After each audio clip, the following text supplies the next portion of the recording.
अस्सलामु अलैकुम वरहमतुल्लाहि वबरकातुहू। ये व्हाट्सएप पर एक बड़ा अहम सवाल किया गया।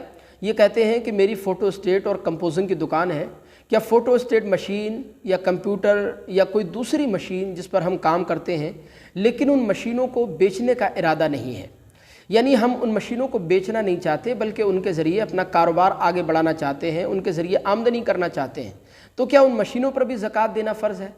और ज़कात कुल रकम पर दी जाती है या अखराजात निकालने के बाद जो रकम बचती है उस पर ज़कात दी जाती है? जवाब इनायत फरमाएँ। बिस्मिल्लाहिर्रहमानिर्रहीम।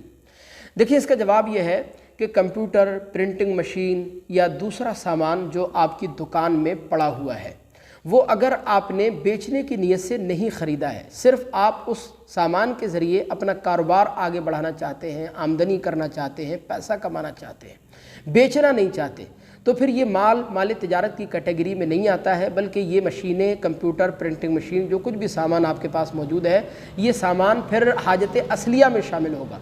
और जो सामान, जो चीज़ें हाजत असलिया में शामिल होती हैं, उस पर ज़कात नहीं बनती है।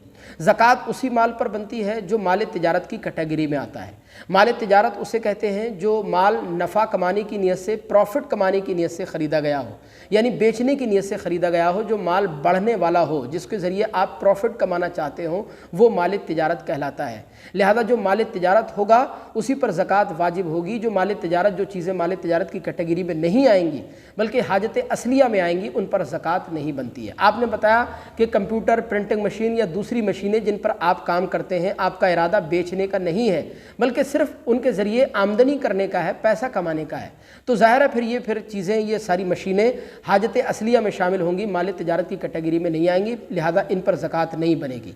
हाँ, उनके ज़रिए जो आप आमदनी कर रहे हैं, जो पैसा कमा रहे हैं, अगर उनके ज़रिए कमाया हुआ पैसा मार्केट वैल्यू के हिसाब से 52.5 तोला चांदी की मिक़दार को पूरा करता है, तो उसके कमाए हुए पैसे पर ज़कात बनेगी, ज़कात वाजिब होगी। या फिर आप पहले से ही साहिब निसाब चले आ रहे हैं, तो आपने इस माल को अपने साबिक़ा माल के साथ मिलाएंगे और अखराजात निकालेंगे। अखराजात निकालने के बाद फिर जो रकम बाकी बचेगी उस पर ज़कात आप पर वाजिब होगी, उस पर ज़कात आपको देना होगी।